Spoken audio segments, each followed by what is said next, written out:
Well, welcome back to another episode of Working Class Fishing. I'm one of your hosts, Brian Keachley. Over here, the left, right, or somewhere else on the screen is Mr. John Morris. And down below here, I think it's down below for both of us, is the man known as the Big Kabari on Instagram. He goes by Justin C here. Justin, thanks so much for being on the podcast. We're really excited to have you here. Another Tenkara angler. Yes. Yeah. So, usually we lead off and have everybody tell us a little bit about themselves and what got them interested in fishing in general and the type of fishing they do. So by all means, Justin, take it away. Sure. Yeah. Gosh, I've been I've been fishing my whole life. Shoot, as a kid, we fished. We called it like can fishing or hobo fishing or whatever. But I started as a real little kid catching little bluegill with just wrapping some line around a tin can, and you just kind of chuck it in there and use it as kind of a reel. Started bass fishing like in high school. My dad had a boat, and we started doing like little tournaments together and stuff, and that kind of evolved into fly fishing. Did that, and then I think around like I got into Tenkara in 2009. So kind of a roundabout story. I apologize, but in around 2009, I was like really into backpacking, and I got into like ultralight backpacking through a website called backpackinglight.com. And I remember in 2009, the guy that runs it, he did a video on Tenkara. And I remember watching that video, and it was like, the second I watched it, it was like everything started clicking. I'm like, oh, this is exactly what I've been looking for. Just the simplicity of it and the lightweight, easy to backpack with. And bought a rod, pretty soon after that. And it's like, I haven't looked back since. It's pretty much all I do now. I love it. I love the simplicity of it. And yeah, other than like some ocean fishing, because I do a lot of ocean fishing too, it's pretty much all fixed line, either Tenkara or like Kiryu fishing now. Well, awesome, dude. So 2009, when did Daniel Gallardo bring it here to the States? That's what I was going to ask. 2009. That's what I thought, dude. Yeah. You're an OG, man. Like I was Tenkara USA is who I started with. I bought my first rod from them, and I've pretty much been brand loyal to them the whole time. But that's where my start was with Pinkar USA. And at the time, like, nobody really knew what it was. There was no information on it except for this video that backpackinglight.com put out. And yeah, that was it. So you're fishing with tin cans, you're doing the stuff every kid kind of gets out there and does, and you progress to fixed line through this ultralight backpacking page, it's funny because that's how Nick found it too. I mean, of course, Yep. Several years later, but that's so cool, man, because you and Nick have a similar story in that aspect, Yeah. and when I was first kind of learning about it, he's like, man, you need to go talk to Justin and Camp. Oh, he's really? like, you should go talk to Justin and Camp because they've been doing it a lot longer than I have, and they know a lot more about it. So let me back up before that. Just thanks for coming on. I appreciate it. Yeah, dude. Thanks for coming on. Thank you. I adoringly call you the skinny water master because you can pull trout out of literally it looks like mud puddles. I swear, clear mud puddles. But dude, so what's your kind of favorite way to go about fishing then? Not so much as Tenkara, but if you had to pick, let's say a creek or a stream or a big river, like what's your preference, or is it all the same to you? I definitely have a preference towards small stream. I like the really small stuff. I like the little creeks that nobody else would really give a second look at. They're interesting to me. It's like I don't think they get as much pressure because I think a lot of people look at the smaller stuff and they're like, there's no fish in there.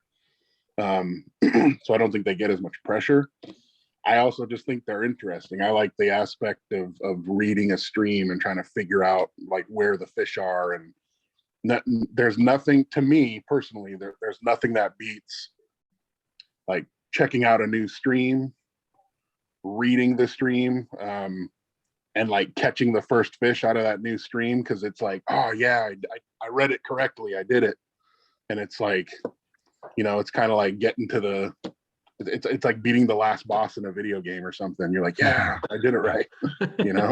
Nice. So that's what I like. I like the small stream stuff, but it's honestly really progressed from the majority, like 75% of what I do is really small, like mountain stream, creeks type things, but it's kind of evolved into like, well, what else can I catch on a fixed line? And then just trying to, so I've done some especially last summer, I've done some bass fishing with a fixed line. And I just bought a big old K-Ryu rod that I want to check out and experiment in the surf and do some surf fishing on a fixed line.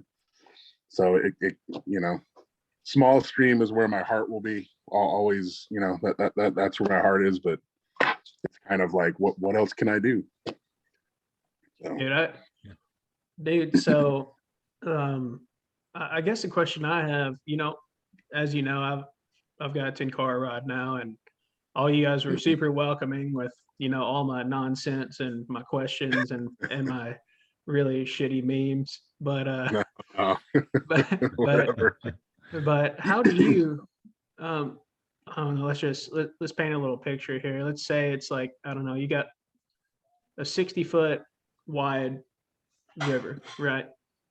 And paint whatever kind of laydowns and boulders. Let's just say your atypical trout stream. Right. How do you pick that apart as a Tenkara angler? Because I have issues with that, because I feel like I almost have to be in the middle of run. I mean, should I be breaking it down from the bank and just working my way around? Or so what would you do? It really depends on the river, but how I typically approach it. So I'm in California. Even in the, today it was like 45 degrees out. I went fishing earlier today and I wet wade still, even in the wintertime. So I know not every state has the luxury of wet wading in the wintertime, but typically I'll kind of scope it out. I really like, I like rocks in the water. So when you get those rocks that kind of break up the current, and they get that little, the water kind of runs around the rock and they get that little pool, that little eddy right behind it. I love those. Those are my favorite to fish. So I really try to look at those.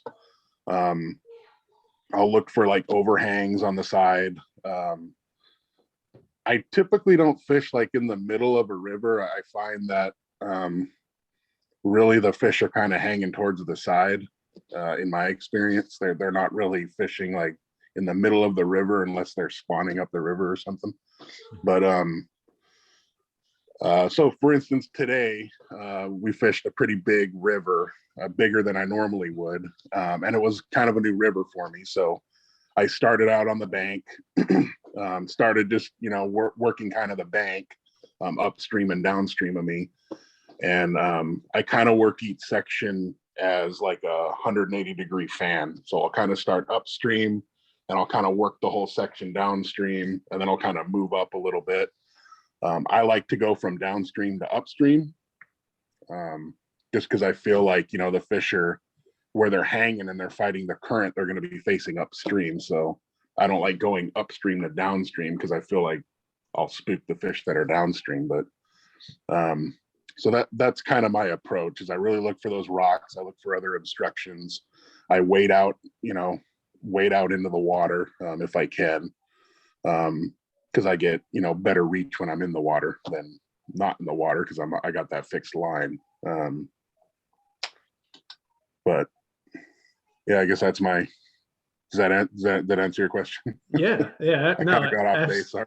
No, dude, that's it. That's exactly what I was trying to get that information from you, man. Like, I'll apply that next time. You know, people are always saying, you know, hey man, work from the bank out, you know, don't stand in the middle of the run, don't low hole, don't high hole, you know, all that like basic etiquette, you know, when you're on the river.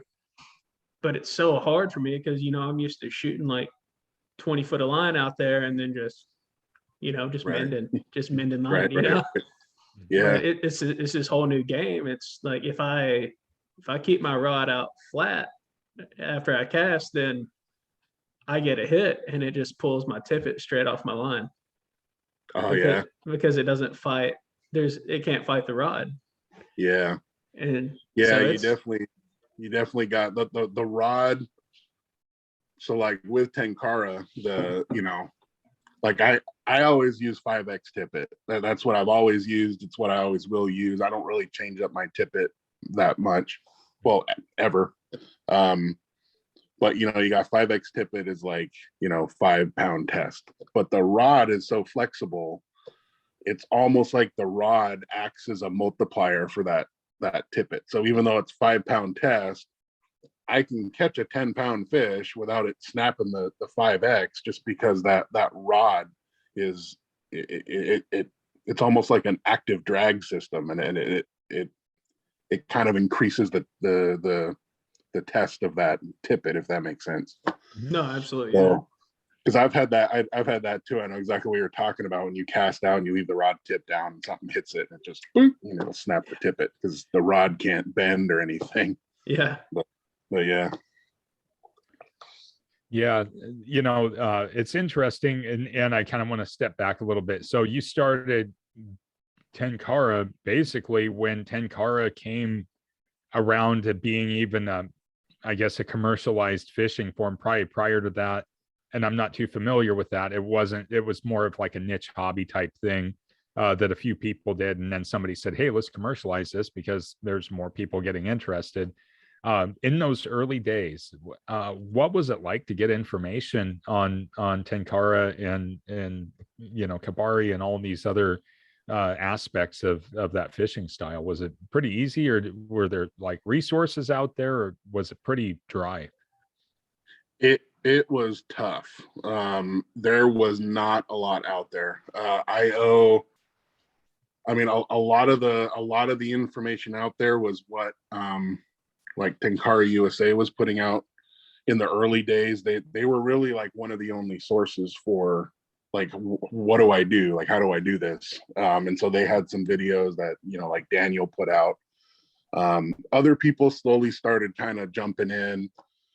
You know, Jason Sparks is a name that rings a bell. You know, TJ, who works for Tenkara USA now, he put out some videos. So different people started putting out videos, and there started to become more and more, you know, like YouTube videos and stuff. But back in 2009, like Instagram wasn't a thing. You know, it's like YouTube was becoming a thing, and there really wasn't much. And I remember when I got my rod, because I kind of was just teaching myself how to do it. And it is different from Western fly. The casting is different. The technique's a little bit different. Mm-hmm. And so when you approach it with like a Western fly mentality, I was having kind of a rough go at it. And there was like that first year was rough. I remember I didn't catch my first fish on Tenkara for a while. And it was to the point where I was almost just going to give up and be like, man, I don't know what I'm doing. I don't know how these people are catching fish and I'm not. And it was just like, you hang in a little more, and right around about a year of doing it, maybe not quite a year, but around about that time is when I caught my first Tenkara fish. And then that was like, oh, and then again, the light bulb goes off, and then it all kind of changed. But now there's tons of information out there. But at the time, there there was nothing. So you were just you were at the mercy of what Tenkara USA was putting out, which they were doing a good job. He put out a lot of videos, but there just wasn't the variety that we have now, I guess.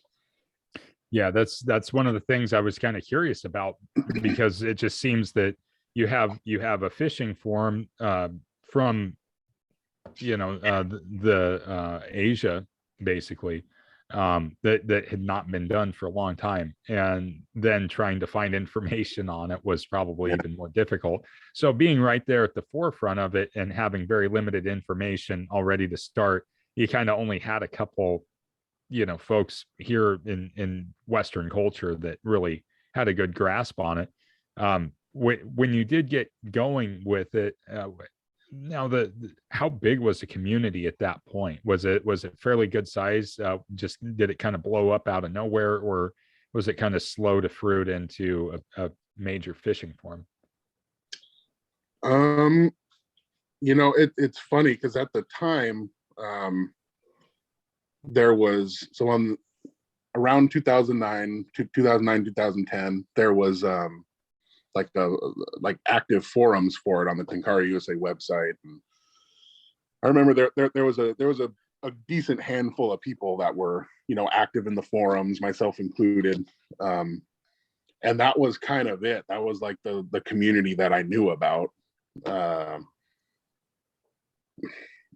Honestly, I would say for years it felt like the community was really small.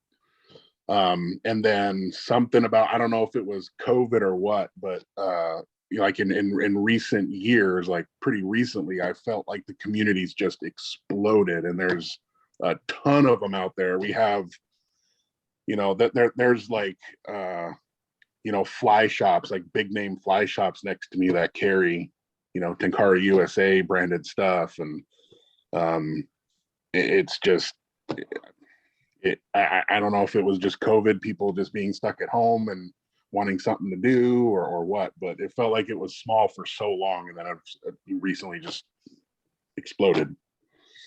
Do you think the simplicity or the perceived simplicity of Tenkara is what drew a lot of these newer anglers in? And maybe in the price point, I think could have also. I mean, I'll wait. But what do you think drew them in, other than everyone's at the house, everyone's on social media, everyone's on the internet, the fishing licenses, once they were like, yeah, you can go fish, I mean, the license sales quadrupled. Yeah. And in a year, they quadrupled. I mean, what do you think, what contributed to it, other than, I don't know, what do you think got all these people into it, man? Man, I and I've talked about this with Nick a lot, actually, and I think it's a lot of it, I think, is just hiking, because I think the hiking community has exploded too, and Nick's talked about this. There's a lot more people in the backpacking now and camping and hiking. If anything good came out of COVID at all, I think one of the things that I've always thought was it brought like families closer together, I guess, and people wanting to do more things with their families rather than just like watching TV or being in separate bedrooms with iPhones or whatever, because people were so cooped up. And so I think people were looking for more stuff to do because everything was closed. It's like, I got to get out of this house. Where can we go?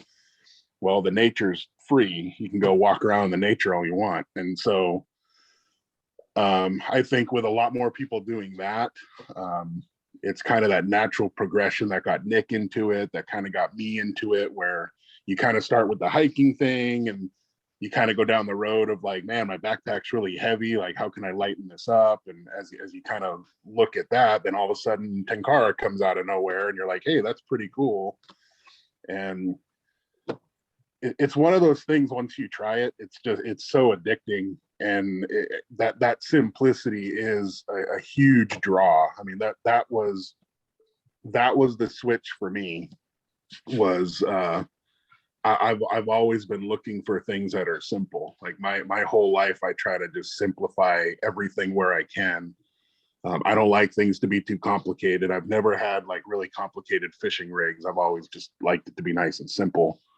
And so I think that's a huge draw, is the simplicity. But I've also said Tenkara is one, just like anything else, right? It can be as simple as you want, or you can make it as complicated as you want. I mean, you can, Tenkara can be a super complicated thing. You can buy all kinds of gear and, choose all kinds of flies and do all that, make it really complicated.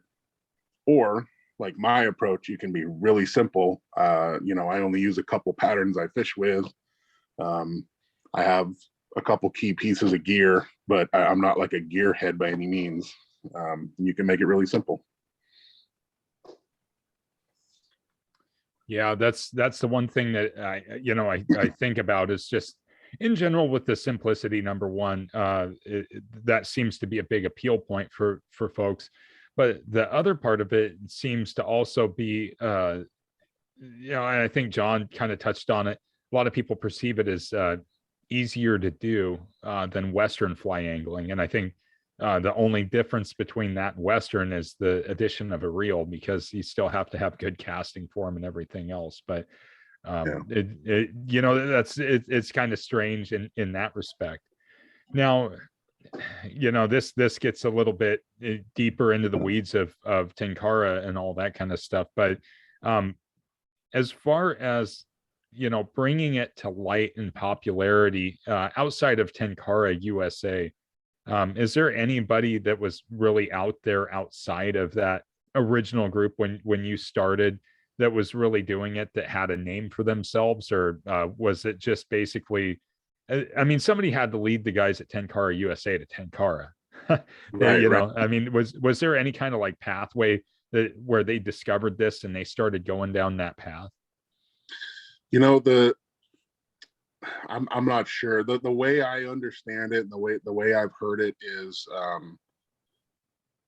Daniel discovered it and decided to make a company around it after, like, he discovered it through, he took trips to Japan, I guess, because I believe, I don't want to be wrong on this, and I apologize if I am. I believe his wife is Japanese, and so they would take trips to Japan. And I believe he discovered it there and thought, oh, this is pretty cool, and saw that it wasn't really being done in the States. And so I think that's why I think that's why he created the company. I could be totally wrong on that. I remember that being kind of the case. As far as I remember, aside from Tenkara USA, I remember in the early days, like Jason Sparks was big. His name was really big. Chris Stewart was another one, Tenkara bum. He kind of focused on more of the very traditional, the stuff that you can buy, like the JDM equipment, the stuff you can only buy in Japan. And he was another resource. Oh gosh, on the spot, I'm sure I can think of more names, but on the spot, I'm trying to think of the names. You're good, dude. Yeah, you're good. No, it was a loaded question, and the only reason why I asked that was it's like, when you find somebody that's been doing something this specific for well over a decade, it's not like somebody that is out,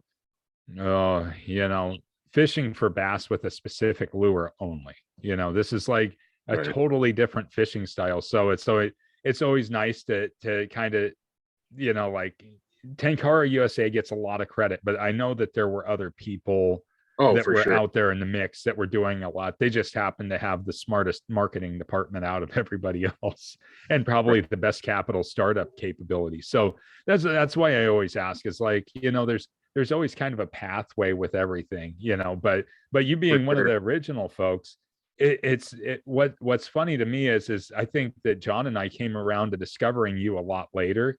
than everybody else, because John and I have conversations about this, like Instagram's where everybody wants to become famous, right? You know, everybody wants to be famous. You know, they're doing a duck lips, holding a fish up, or whatever they're doing. You know?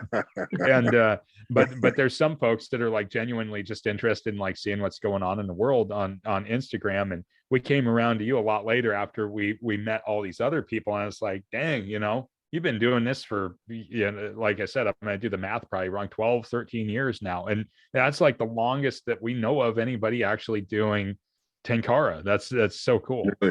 Yeah, thanks. Yeah, it doesn't even seem that long. And I'm like, you know, I'm in by no means like an expert or anything. It's just,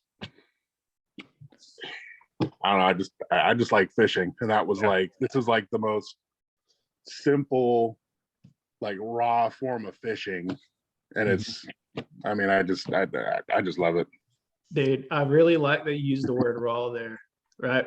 Yeah. Because our buddy Trey Westerfeld, right? He said one time I was talking to him, it was when I was kind of new to fly fishing, right? Like he was like, man, because I told him, you know, I caught this fish, and that's a story for another time. Anyway, I caught this fish, and you know, I told him, I was like, man, that felt good, dude. He's like, man, like, you know, he kind of got out there a little bit, and he was like, man, it's like a cerebral extension of your body, is what he said about Western fly. But you use the word raw, and that's what Tenkara is, dude. It's raw. You feel that power. It's not cerebral. It's primal. You feel that fish from the rod tip all the way down your whole arm. As soon as that fish takes it, dude. And I was shocked, like honestly shocked, when I hooked a big fish on it, because it wasn't, you know, Western fly, like the rod, it's doing so much of the work. You know, I'm stripping line, I'm holding up like this, kind of going over here. No, dude, that fish was like shaking my arm. And I don't know if it's because I was nervous because I finally hooked this trout or what, but dude, I can't forget that. So I can see the appeal. You know, it's understandable, and it is raw, dude. That is some raw ass fishing, dude. Like there's minimal. I mean, you gotta. There's no gear that's gonna like save you. It's you and the rod and your technique. That's what I like about it. Is it's, hey, if you, and there's been times like when you do it wrong, you either lose a fish or you snap a tippet or something, and it's like, and then you think about it all day. You're like, oh man, I did this when I should have did this. Like it really does focus on like your technique, because the gear isn't really going to save you. It's your technique. And you'd be amazed, like even the little brookies I catch, like just the power behind them. Like you're looking at this little fish and you don't pay it any mind until you hook one on Tenkara, and then you're like, man, that thing's strong. Like I had no idea, you know. And I know you've heard me on you know, in the chat and stuff. Like I always talk about my you know, adoration of bluegill. Oh yeah. And dude, that's because like they're beautiful. Like I don't feel like they get the respect that they deserve. Like not only are they beautiful, but when you hook into one, especially on a Tenkara rod, even those little guys, they fight, man. They fight like bass, you know. And it's, I respect that. You know, you gotta respect it. Bluegill's a mean fish. I don't care what anybody says. That's the fish that'll eat everything. It's got the heart of a lion and the mouth of a mouse. Otherwise, it'd kill everything in the way. My dad always said, if you ever hooked a good sized bluegill, I think you say like an exact weight, you know, he'll probably be like, why didn't you remember that? But you know, he always said something like, if you ever hook like a 5-pound bluegill, you never get it in the boat. Yeah. Yeah, man. They're just like little footballs, man. They are, it's just sheer power, man. I don't know what they're eating, their Wheaties, dude. Yeah. they're good fish, man. And they're so in like the early days of me doing Tenkara, when I just wasn't catching anything because I was trying to teach myself how to do it without anyone really showing me. Bluegill was like my saving grace, right? Because I'd go out, you know, time after time and not catch anything. I'd be so frustrated, and I'd be like, and then I go to the, you know, the local county pond, and I'd catch bluegill on the Tenkara, and it kind of like recharges you. You're like, oh, okay, I'm catching fish on it. All right. Yeah. And then It it does kind of work. like, okay, I'm good for another couple weeks, you know, and then you go back out and try to do it again. But yeah, man, I got mad respect for the bluegill. Oh yeah. Yeah. Dude, so your flies, you tie your own flies. So I do, yes. if you, what would you say your, if I said June, Sakasa, and Futsu, what would you say is your go-to of those three patterns? What's your color? How do you, I don't know, what's your go-to for each of those? Right. Yeah. Well, I can say right now, the juice for me has been like a red-bodied Futsu with grizzly hackle. That's been killing it for me. I really only use Sakasas and Futsus really, and I kind of have my own like philosophy on when I use either one, but I really only tie a Sakasa in like a couple different variations, or a Futsu in like a couple different variations, and that's about it. That's all I use. I love tying, so it's Yeah. I'll tie all kinds of stuff just because I love tying. It's a creative outlet for me. It's relaxing, you know. But most of the stuff I tie, I end up giving away because I only use a couple patterns. So I really like those. I like all your stuff. I think it's really clean. You can tell you take a lot of pride in what you do. But the one that always and will always come to mind when I think of Justin's flies, it's your little rainbow trout streamers, dude. oh yeah, your little bucktail Yeah. streamers. I was like, man, that is slick, Yeah. dude. I got those right here still. Yeah, those I plan on. I want to use these. So again, this is another one where it's like trying to push the limits of fixed line and like, ooh, what else can I do with this? And this was one of those things where you can throw these for.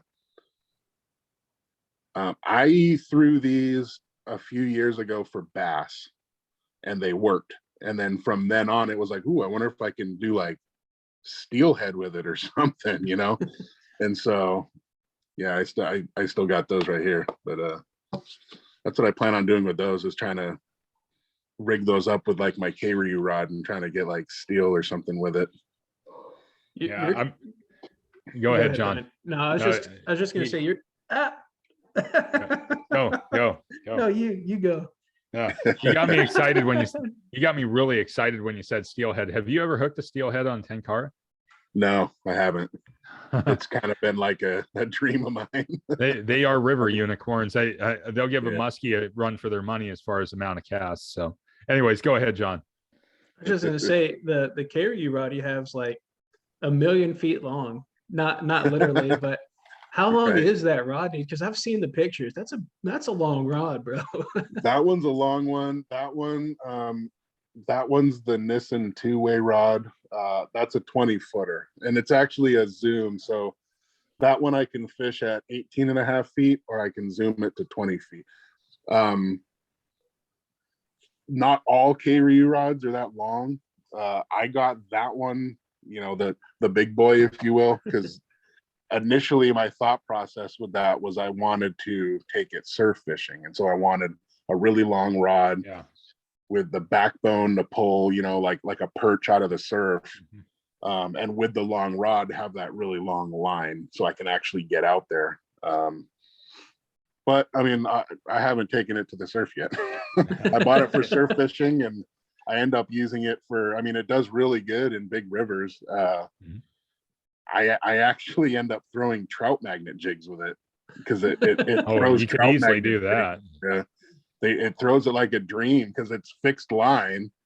I know exactly the depth where my trout magnet is, and I can control the depth. I can, you know, just by moving my arm, I can have it like bump off the bottom, or I can keep it in the middle of the column, or, you know, whatever. So I found it's pretty deadly with trout magnet jigs, but eventually I'll take it to the surf and see how it goes. So yeah, you're pushing all my right buttons here. You went from steelhead to surf perch, and Yeah. so when you do get ready to go out and fish the surf with that rod, uh, what line length? I mean, obviously you're fishing that first trench during high tide. Yeah, that's all you're going to get to. You're not going to be going Yeah. after like the second or third trench. So you're No. fishing the first trench, and you are basically letting that current wash that bait around until one of those guys come up and hammer it. Um, you know, how much line you throwing out there, and does it take like a special type of line for saltwater? Well, I think we'll see.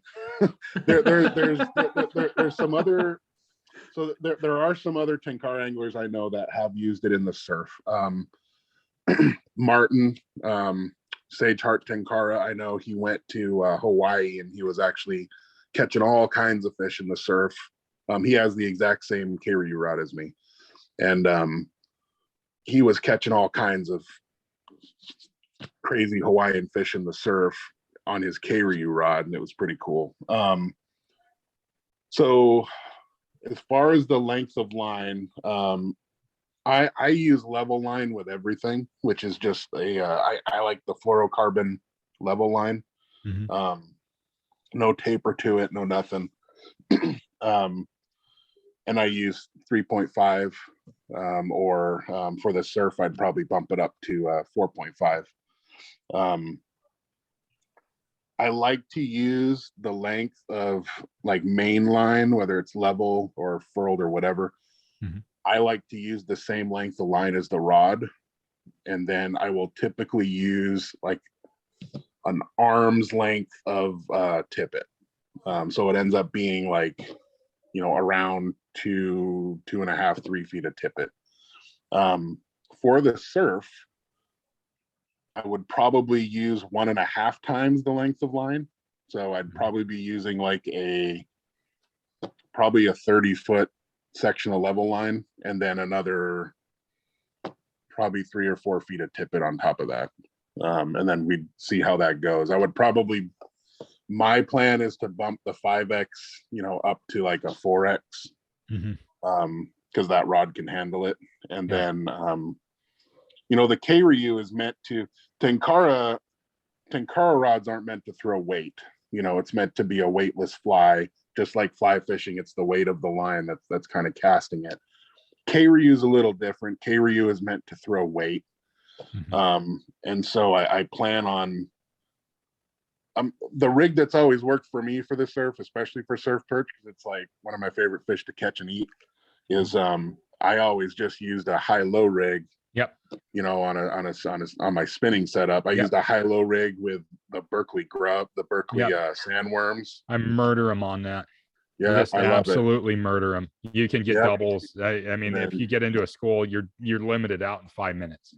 Oh yeah, Dillon Beach is like my area where I go, and I hammer them all day long. And so I wanted to take a similar approach with the K-Ryu rod, put a little bit of weight on there so I can kind of get it out and have it sink in that surf. Just let that high-low rig go back and forth.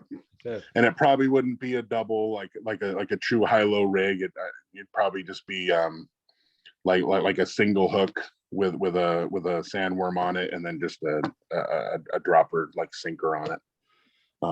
That's the plan. I'll let you know what happens.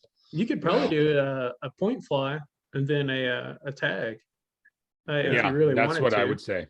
I would almost do that. And I say fly, but how you want to do it? I would, I do surgeons down to an anchor. That way you could use a weightless up here and your anchor down here, and that'd give you the right weight to cast. It won't be super clunky and whatever.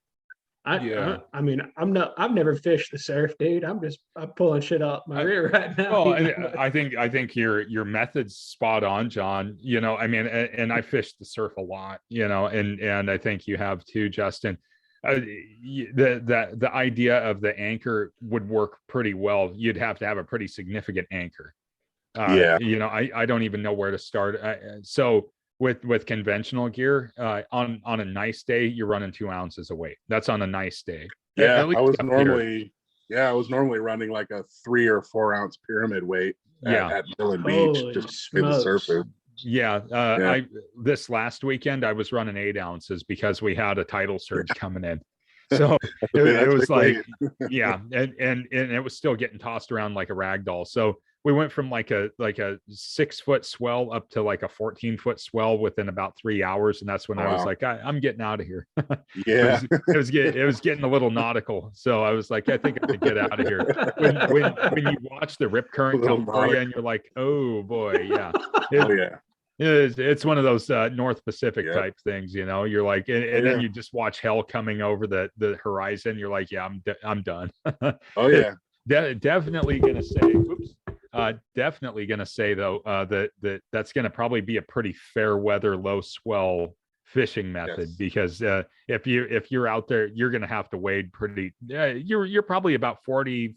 No, you're probably about 15 feet off of where it breaks over the sand there. So that's going to be, you're going to be out there a little bit. And when you got the incoming high tide, then yeah, you'll definitely, that's going to be tricky. But I want to see the fish come in on that rod when you got it. Yeah, I definitely want to see that. That just sounds like super cool. I mean, they're out there, and they're Oh man, yeah. I mean, I've always called perch, like we get a lot of the silver perch at Dillon Beach, and I always silver perch to me are like bluegill of the ocean, man. They just they keep hitting things. They do. And, you know, fortunately, like, so Dillon Beach where I go, I don't know if you've ever been or if you're familiar with Dillon Beach, but it's a pretty calm beach. It's a little protective cove. A lot of people kind of surf there, like learn how to surf there, because it's not as like raw ocean as you get like in some place, like in Santa Cruz, they get some really big waves, you know. Mm-hmm. Dillon Beach, it's a little more mellow, and there's kind of this gradual, it doesn't just get super deep really fast. But, so you have the approaching sand, you know, the dune comes down like this instead of being like that, exactly, you know, dumping off into a trough.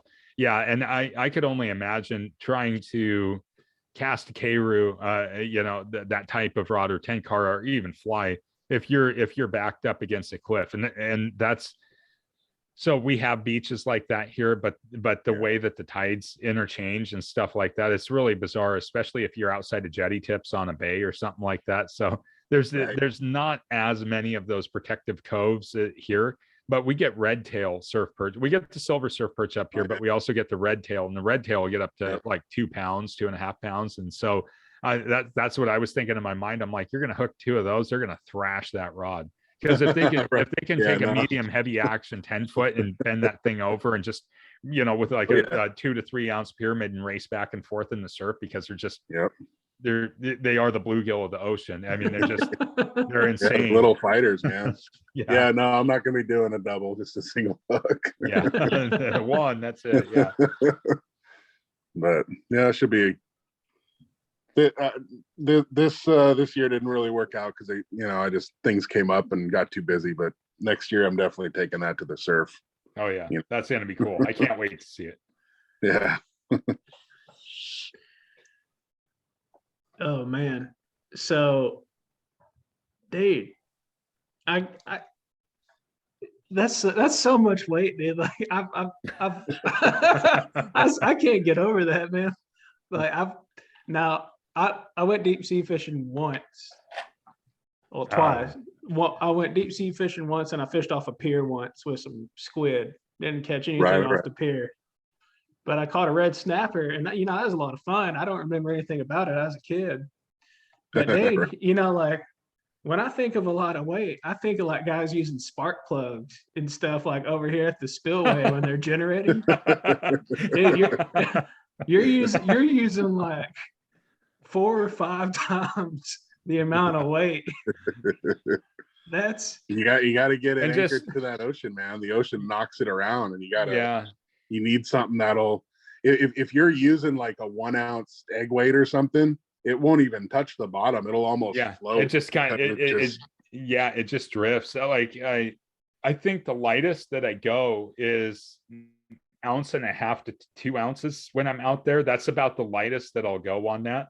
But like I said, 4 ounces is actually 3 to 4 is common. If you got really like rip and surf, like major tide exchange, then you're looking 6 to 8. And that's just so that you can anchor it in the trough, and basically it's still getting tossed around, but it slows it down.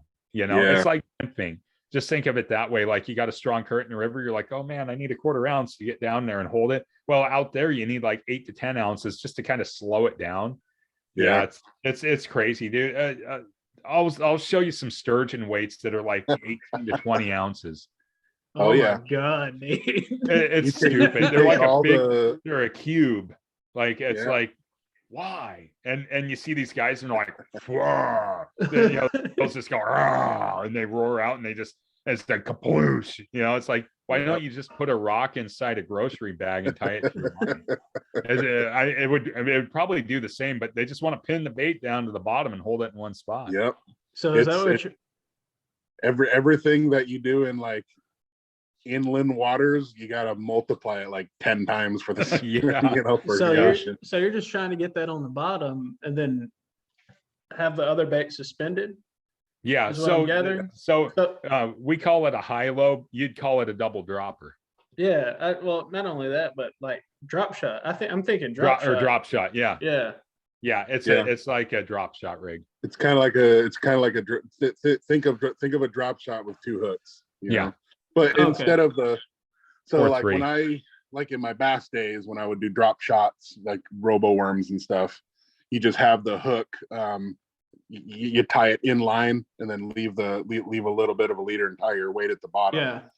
High low is you tie kind of like 2 loops in line, and then you have your weight at the very bottom, and then your 2 hooks that you attach to those loops are also on like little leaders. So it's almost like you have like a main line, and then you have your hook kind of comes out on its own leader, so it's not right to the line. It comes out that way. That way the bait can kind of flutter around. That's kind of the effect. Like that. Exactly. Yeah, but ideally you try to get them so that like one's facing one way and one's facing the other way. Yeah. But the surf's gonna do what it wants. So everything gets twisted into a rag doll and turned into a mess in the surf. That's what it is. If you get up here, John, I'll take you down there to the beach, and we might have to make a slight detour. Yeah, even because I do when I'm down there, not just surf fishing, but I do a lot of like rock fishing for like lingcod and kelp greenling and stuff like that. Yeah. And even those, so you think about like if I was fishing for bass or something and I'm throwing like a swim bait, I'm probably throwing like, I don't know, 3/4 ounce or an ounce, jig head with like a rage tail on it or something. Yeah. Well, my swim bait for the surf when I'm catching like, lingcod and stuff off of the rocks is, again, I'm using like a 3 or 4 ounce jig head with a big old rage tail on it. How do you gotta hook throw that big, something like a like 7/0, a heavy action rod. You gotta have a heavy rod. Yeah. Dude, heavy action braid line. Yeah. All right, I have a lot more respect for them people surf casting now, because I didn't realize that they could die if they messed up. Like you catch 7 ounces coming at Mach 5, you're not getting up from that. No, you're dead. Yeah. Well, the fun part is when your bail closes up and it snaps off the end of your leader. That's pretty cool. Yeah. You're like, whoa, bang, and it's like, down. Oh yeah, and it's just like firing coastal artillery out there. You're just some poor bastard out there in the kayak ends up getting drilled. It's just gonna be done. They're gonna be turned into fish food. You're like, dang, oops, sorry.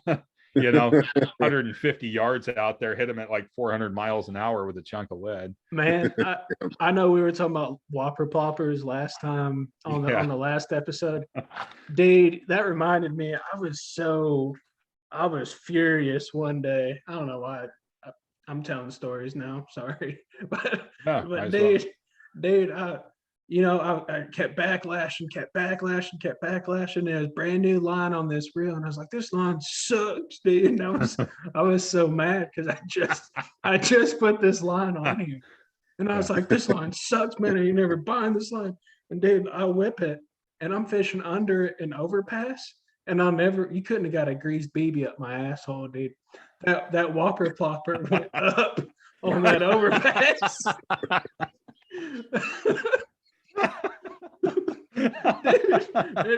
and it's the interstate, dude. It's the interstate, and all I saw was this red Corvette come by at the same time, and I was like, no, don't hit that car, man. Not the Corvette.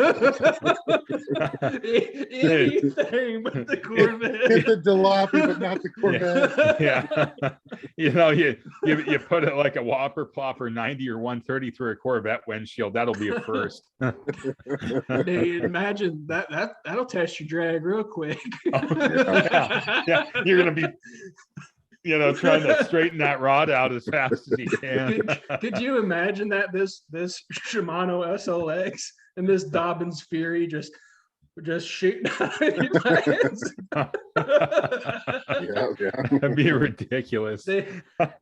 Oh yeah. man. Sorry. Anyway, yeah, that's Dude, what I thought. that's how it is. Everything in all the ocean fishing, man. It's like that's how it is. It's everything's kind of higher stakes. We do me and some buddies from work, like twice a year, we'll do charter trips, and sometimes we'll go a little more, but we do like 2 a year for like halibut, and then we'll do the salmon out at the bay, the salmon that spawn out by out of Emeryville and stuff. Yeah. And dude, you'll like, especially with the halibut and stuff, when you go out and you start doing some rock fishing and stuff like that, you'll pull up some massive rock bass. Yeah. And you'll get them like all the way up, and you've been fighting this thing, pulling it all the way up from the bottom, and you got like, you know, 100, or I think it's like 80-pound freaking braid on there, and you'll get it all the way to the surface, and if you don't have it like hooked, or if something fails, a knot fails, that thing will ding, and it'll just shoot, you know, hooks going Mach 5 all over the place, you know. Yeah. It's just you have a big ass, you know, like, you know, well, that hook or something. That bottom jig, it's like a 6 or 7/0 hook on like 3 or 4 ounces of lead. That's what it takes. It's seriously, and then you put like a, you know, an 8-inch curly tail or grub on there, and you just sit there and jig like this, but you got like a, you know, 6.5 foot heavy action, like 20 to 50 pound rated boat rod, you know, with like there's so, you know, much saltwater so reel. much pressure on the rods because the fish are so big. Something goes wrong, like it really goes wrong. Hook a ling. Hook a ling at like 120 feet with one of those things. Oh my god. You're like, whoa, you know, you're pulling, and the thing's bent over halfway, and you're just like, get some, and you're just like heaving on that thing, and it comes up and its eyes are popped out, and then it barks all over the boat. That's the best one. I love it when they regurgitate. You know, some people are like, oh my god, you know, like barf seals up and everything else. Those things, I love lingcod. They're the best fish. But dude, those things, they are mean. When you have a fish that could swallow a basketball, I mean, holy shit, that is they're mean fish, man. But dude, they make the best fish tacos. Oh man. Good. You're making me hungry. I'm gonna go out to the freezer and thaw out some, go beer batter that, and throw it in the air fryer. I used up the last of my fish recently. The last trip we went on, we limited out on a whole bunch of stuff, but I had 20 pounds of lingcod and rock bass, and man, I just used the last of it. But dude, fish tacos, man. Lingcod fish tacos.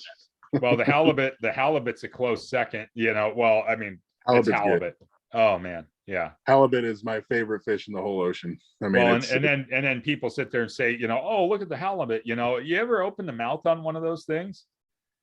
Oh yeah, those things are shredders, man, and it's a massive fin. Have you seen the Pacific halibut?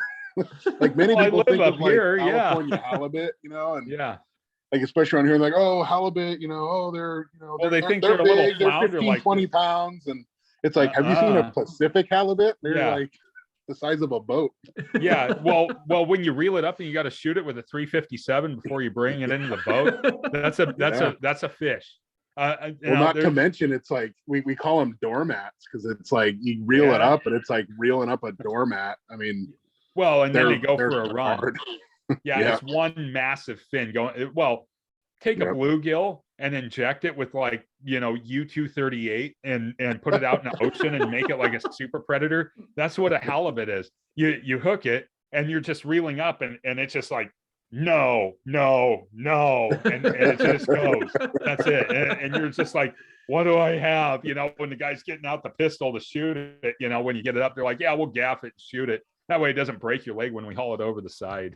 right. Like that's the exception. Yeah. They use a harpoon, you know, the harpoon it with a buoy like Jaws. Those things are ridiculous. It's like Jerry Clower said, you know, John's climbing up that tree with the raccoon. And it wasn't a raccoon, it was like a bobcat or mountain lion or something. I don't remember. And he's like, just shoot up amongst us. One of us needs some relief.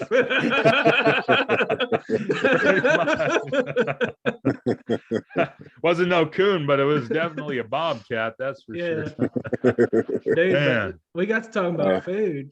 You got another, I mean, you probably got like 15 accounts that you're keeping secret from me, but I know of another one. Yeah, you got the food one.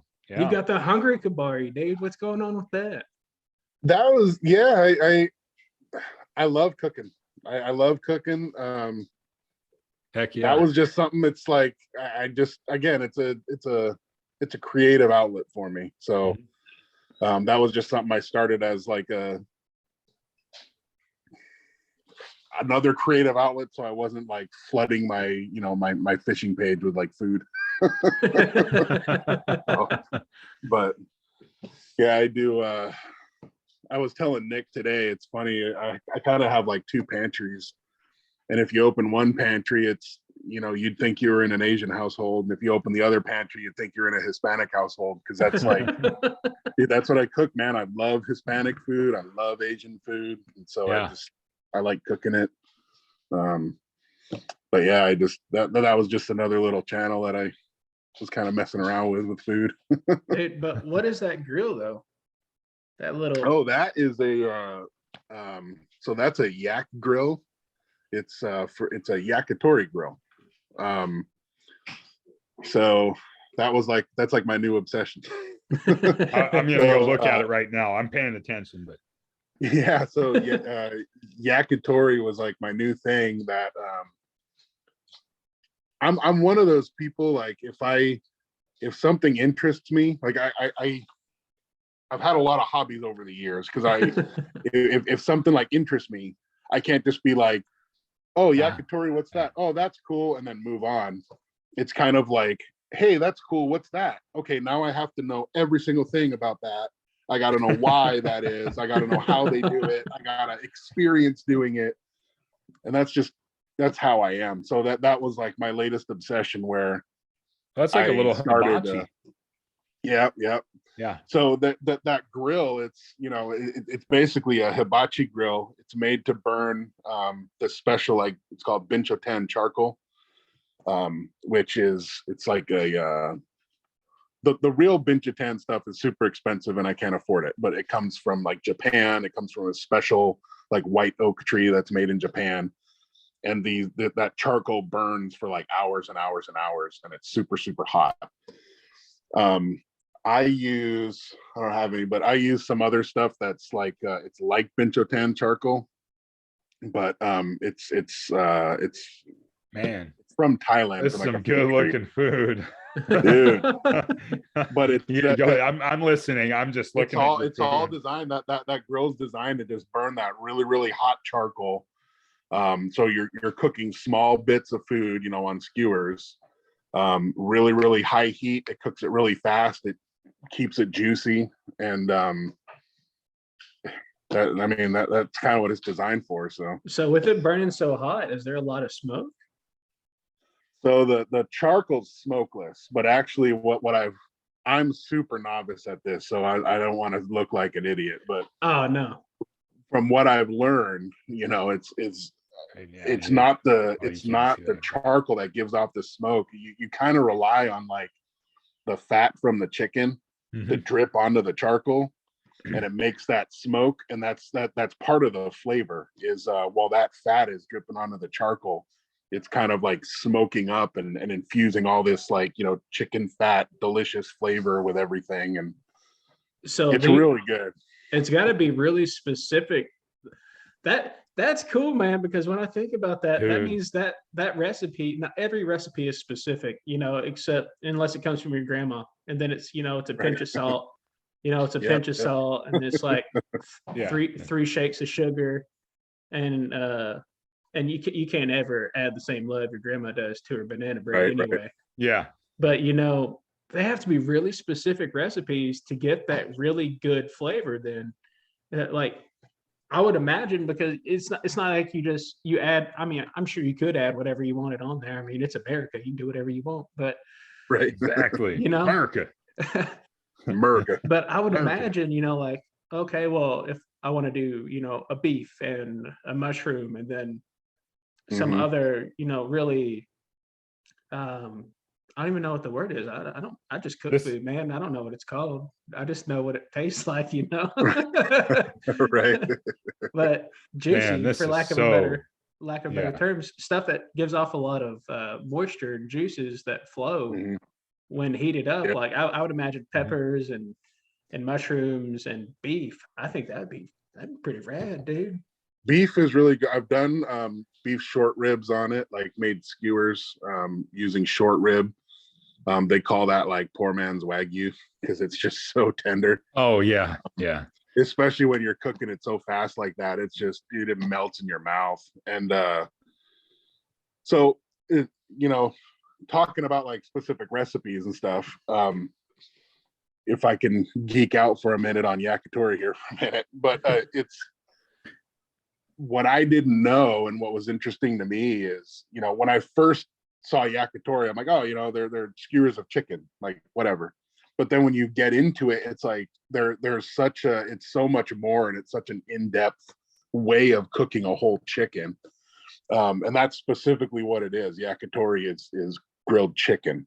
And so they, there's a couple, there's this guy I follow called I think it's the Yakitori guy is what his name is. But he does all these like really cool like tutorials on how to break down a whole chicken for yakitori. And there's all these specific traditional Japanese yakitori skewers that you learn how to make. But the thing that stood out that I didn't know is it's the sauce that they put on it. So the sauce is called a tare. And it's made basically, let's see, it's sake, mirin, and soy sauce in different amounts. Some people add like a little bit of sugar. Some people don't, but it's basically sake, mirin, and soy sauce. And as you cook them, like pretty much right as the skewer's kind of getting ready to be done, you take it off, you dip it in the tare, and then you put it back on so it kind of gets cooked onto it. Well, over time, making all those skewers and dipping it into this sauce, it changes the flavor of that sauce. And you have these, especially in Japan, you have these yakitori shops that tare is kind of like a living, breathing, never-ending pot of sauce, and they'll keep that pot going for years. And so at the end of the night, go ahead. Sorry. No, I remember hearing something about that. Go ahead, though. Go ahead. Yeah. So when they cook all those skewers at the end of the night, that sauce may go down by, like an inch or two, and then they just kind of add new tare to it, but it still retains all that old tare. And so you'll get these shops that have like 50-year-old tare. Yes. Yeah. That have been going forever. And they just have this like super deep flavor to them. And it's interesting. So mine, when I first started, I made my tare, and you kind of taste it. Like the first time I cooked with it, it's like it's good, but you can tell that it's a very like simple recipe. There's not a lot of like depth behind it or anything or character. And I've used it even in, so I've cooked with that thing like 10 times now, maybe. And even in that short amount of time cooking with it, you can tell like it just gets so much more flavor like as you use it. And there's starting to be like other notes of like, you can taste like a little smokiness in it, or you can taste, it gets a little fatty from the chicken, constantly being dunked in there, and like the chicken fat mixing in with it. And but yeah, it's just you can go down the rabbit hole with it, man. I mean, I just love it. It's just absolutely well. First of all, looking at the food on your page, the sushi, the noodles, it's just incredible looking. Like you can tell that you care about the food that you prepare. It's just like you're fly tying. You care about the flies that you tie. But the cool part is that you've really delved into like this whole really subcultural understanding of the food. That's the cool part, because a lot of people just look at it on the surface. They're like, oh, Japanese food, yakisoba, it goes, or sushi, it goes so much deeper. And the fascinating part, and because we're this whole centric focus on Japanese form, of Japanese culture is that not only are you taking in the Japanese, culture as far as the fishing, but you're also taking in the food part of it. And then you're able to take the fishing and apply it to the food, which is really, it's farm to table basically. Right. Yeah. And that's super cool, because a lot of people are like, oh yeah, I caught an albacore tuna. Let's fry that thing up, or let's slap it on the grill. Or in the case of somebody that's well schooled in sushi, you slice that thing and you eat it like with some wasabi. Oh man, they don't know what they're missing. Albacore, yellowfin, bluefin. I mean, we get albacore, right? Yeah. That is just top notch with some wasabi. Awesome. Oh man. Oh yeah. Yeah, that's creme de la creme right there. Yeah, I could go destroy the little gantry down at the sushi place right now just on albacore. I'd just be over there. Give me all the green plates, man. Oh yeah. I'd be over there. That stuff is so good. But oh yeah, super cool page you got too, and the way that you have it, and your photos are incredible too. Just the way that the color pops with the food. I don't want to track off of fishing too much, but man, so many of us fish and so many of us love to eat what we catch. Yeah. And some of it, obviously you caught some of it, you're probably going to the store to get, you can't get everything for all of that, but that's super cool. So you do Tenkara and you do cultural fusion food. You ever cross a Hispanic and the Japanese, like do something to piss Gordon Ramsay off really bad? I haven't. No. like make a udon burrito or something like that. I will say this. I'm not above it. You just gave me an idea.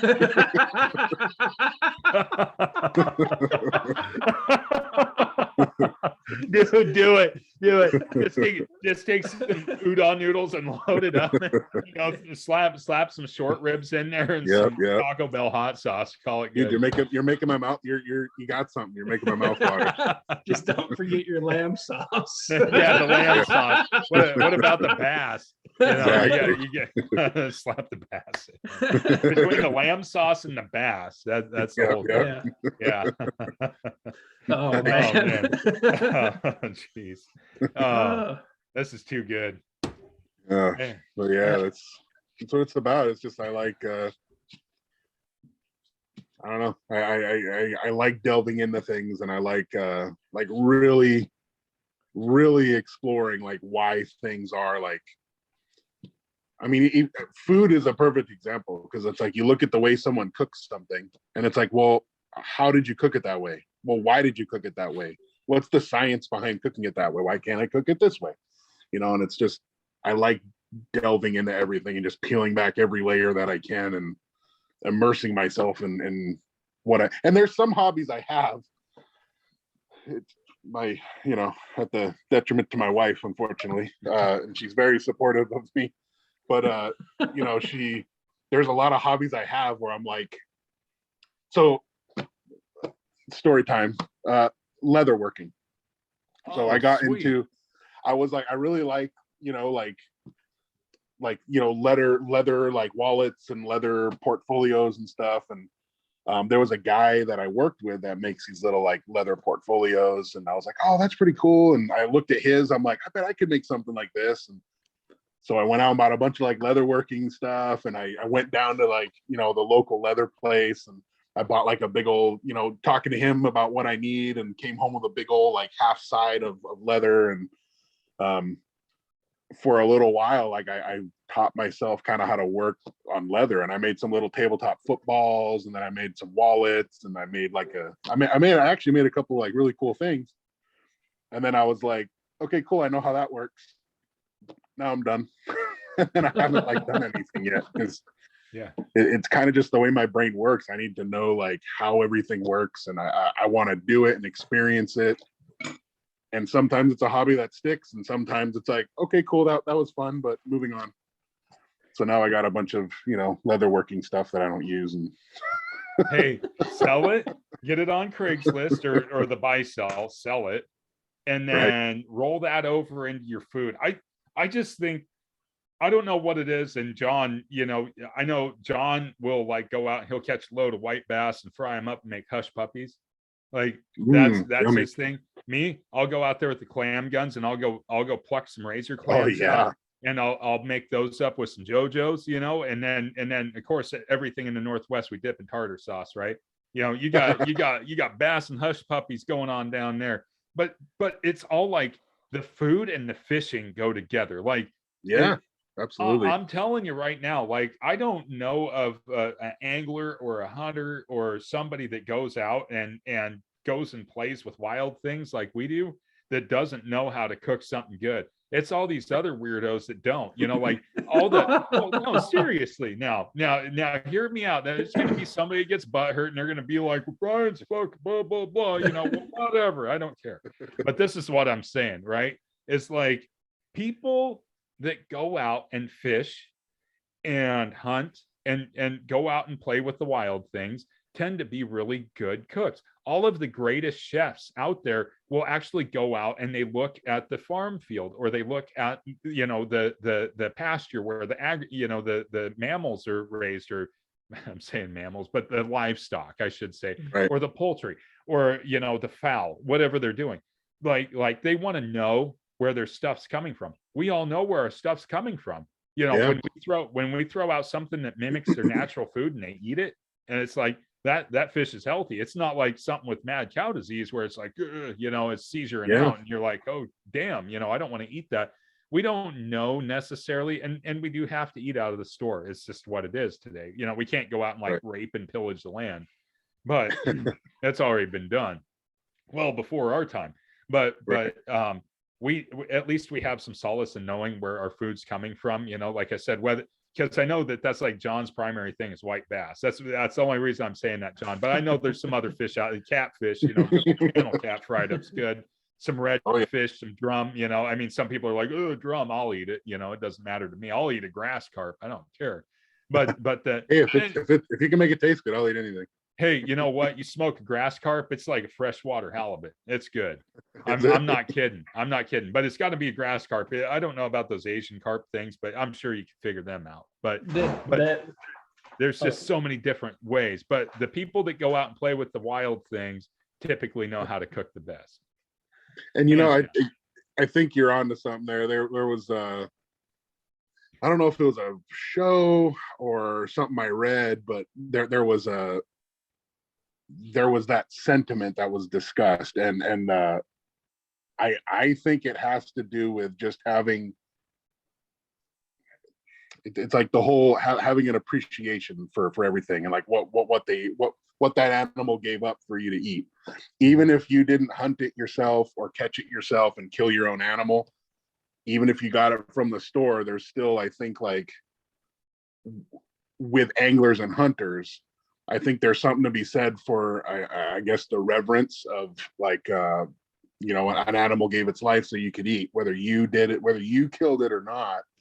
And so I think there's something inside that, like, hey, well, what's the best way to, like, show reverence and honor that, animal? And it's like, hey, let's do the best job we can, cooking something that's going to be delicious. And yeah, I mean, I don't know. That's kind of how I wrap my head around it. Yeah, and that's the way that I think about Pull the it too. clipper- You can you know, get your clippers it's out of the just bedroom?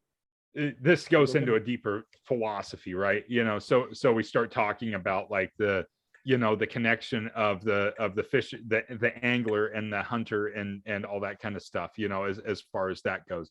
Mhm. It's just one of those things where when you pull that fish out of the water and you whack it and you know, bleed it and everything else, and then you take it home and you fillet it out or you clean it, however you decide to go about that, you know that it came from the river that day, and or the lake or the ocean or wherever you're fishing. You know it came from there.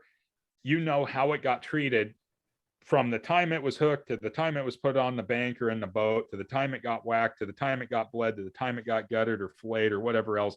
You know every step of the process, and by the time it makes it to your hibachi or your Traeger like I have, or the oven or the air fryer or whatever else, it's all in the mix of everything, you know.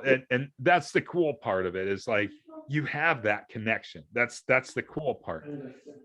You know, I had no idea you had the cooking content, because I think I would have been like, oh, you know, I would have been all over that, just because the cooking content's so cool. I appreciate it. You know, I know we're coming around around the end time here, and John's stepped away for a second, but Yeah. what are your future plans? Or I say plans, obviously you're just kind of going with the flow, right? What are you hoping to do over the course of the next year or two? I mean, I would love for us to be able to reconnect with you again to like talk about stuff, but what's like, what do you got going on? What's the big deal? You know, honestly, so when I first, so I've had like a page for a while, and I think I ended up with a couple different pages because, like, you know, everybody always has like their main page, right? And it's kind of a mishmash of everything from pictures of your feet to like your food to like guy, you know. Yeah. There's no real like rhyme or reason to any of it. And it wasn't until I kind of really got serious with like, hey, I want to document like all my Tenkara stuff, because I really like creating content. I like taking photos, and I like just making that content. And it's kind of come from just going with the flow at first and just kind of throwing the pictures on there because they're cool, to I kind of see my goal is to kind of morph my page into, you know, more of a informational page, where, you know, when I first started Tenkara and there was just nothing out there, I kind of see my page now as like, there's all these resources out there, and I want to be another resource You can eat it. for somebody else. Sure. Going to my podcast. You know, whether that's someone that just picked up Tenkara and doesn't know where to start, I try to throw a lot of info in there, you know, for the beginner, and like, hey, this is stuff I wish I knew when I was starting, and just kind of being used as a resource that way. So that's kind of how I see that. I like, and the other aspect is just the entertainment aspect. Like, you know, when I'm at home and I can't fish, I like, you know, throwing on the YouTube with, you know, Tenkara addicts, you know, videos, because they're fun to watch and they're entertaining. And if I can't fish, I'd like to watch, you know, someone else do it. Yeah. I kind of got into, you know, like I got a GoPro and I kind of got into like editing videos a little bit, and I'm like, hey, this is actually pretty fun. So it's kind of just morphing that way into not only a source of information, but just some cool stuff to watch when it's a rainy day and you're not fishing. Yeah. You know? Well, and John, you'd stepped away, and I was just talking to Justin about like his future plans and stuff like that, and we kind of what he's got coming down the pipe, and this is cool. This is cool because what is it's telling me is like you're going to continue to keep yourself open as a resource, but not only that, but what's cool about what you said was that you're keeping your content focused. You know, that's a big deal, is to keep your content as focused as possible. A lot of times, like you said, you got you know, people taking pictures of their feed or like doing duck lips with a bunch of makeup on, or I don't know what it was. And I'm sure we have some followers and listeners there and be like, I'm that person that does the duck lips and the makeup, but you know, that's all good. We still love you no matter what. It's just you know, when you're looking to actually have like targeted content, like what you're doing, you have your cooking separated from your fishing, although all your fishing buddies are going to come over and stare at that and drool. You know, we're going to just totally like short out our phones looking at it like, you know. But that's cool. That's really exciting to hear. Yeah, thanks. It's I like it. It keeps me occupied. It keeps me entertained. Yeah, cool. Yeah. Well, I reckon. Sorry, I had to step away. My little dude messed up his toenail a little bit. I had to go clip it for him. Oh no. Yeah, he's all right, but Little hangnail. yeah. Well, it wasn't quite little. He kicked something pretty good. Well, if you're gonna do something, go big or go home. I mean, he already broke 2 arms, so you know he's pretty good at it. He broke both arms. Yeah. Oh my gosh. Yeah, at the same time. Oh man. I couldn't believe that when I heard it. I was like, Yeah. oh. Yeah, he's all He must about have just going went big. kaboom like He's that. all about going big or going home, dude. Yeah. But sending it to the moon. yeah, Send dude, it. he's Bang, both arms broke. He's just the send it Wow. kind of kid, I tell you. But Justin, man, thanks again for coming on. And I'm sorry I had to step away right there, but dude, man, it's just you got so much interesting stuff going on. And I've got to applaud you on another thing too that you brought up. Your editing is very, very good. Oh, thank you. I appreciate that. I mean, it's not. I've done editing for a long time. I don't share that with a whole bunch of people, but I've edited videos for a long time, and your edits are very good. They're very Thank you. good. Yeah. No, I appreciate that a lot. But dude, so Brian was talking about some things coming down the pipeline and your future plans, but where can the rest of the universe find you and get a hold of you? The Big Kabari is my Instagram. The_big_Kabari. And that's my Instagram. I have Instagram. I do have a Facebook that's the same name. I'm not that active on Facebook. It kind of just mirrors my Instagram. But yeah, I actually have and then the Hungry Kabari, you know, if you're into food stuff, is the same thing. The_hungry_Kabari. And yeah, that's me. Awesome, dude. You got any words of wisdom? Maybe one last thing to say towards anyone maybe getting into Tenkara? Stick with it, man. Stick with it. Use every resource you can, because I mean, when it first came over here, there wasn't really much, and now there's so many resources. It's, you know, you owe it to yourself to just watch every video you can, read everything. You know, keep in mind, like, I think the biggest piece of like wisdom I can give is like, no one person does it 100% right. You know, so it's like, no matter who your idol is or who you look up to or whatever, there's always something to be learned by like everybody. So and you'll limit yourself if you just like, oh, I only do what that guy does, or, you know, it's like, learn from everybody and just constantly be learning. And that's just like, that's like a life lesson, really. Mm-hmm. Just learn all you can and just keep learning, because you'll never stop learning. And, you know, you're never going to truly, like, they're even with Tenkara, like the Tenkara masters out there, they're still learning every day, you know, and it's a constant pursuit of learning. And yeah, that's what I got. It's that Kaizen, dude, you know? Yeah. It's that Kaizen, constant, never-ending improvement. Yep. But once again, that's the_big_Kabari on Instagram and Facebook. You can also find him at The Hungry Kabari, which is a delectable page. You can also probably get a hold of him and several other fantastic Tenkara anglers, people that'll help you out at the Fixed Line Freaks or Fixed Oh, Line yeah. Freaks on Instagram. Yeah. Yeah. Justin's a big part of that. That's a really good group of guys and gals. Yep. If you need something answered, feel free to, reach out to any of them places, or you can find us at Working Class Fishing on Instagram. That's with a G, not just an N. Pardon my vernacular here. Or you can find us at Working Class Fishing Podcast on YouTube. And I think we're going to have a Facebook coming in here soon, but not quite yet. And just want to thank everyone for coming and listening. And Justin, thanks again for coming by, dude. Hey, thanks for having me. It was a blast. Yeah, thanks for coming on, Justin. We really appreciate it. And we really appreciate all of you guys out there that stop in and listen and watch all of our YouTube videos.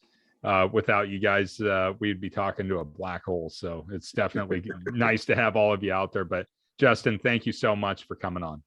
Thanks, Brian. Appreciate it. Everybody take care. See you. See you guys.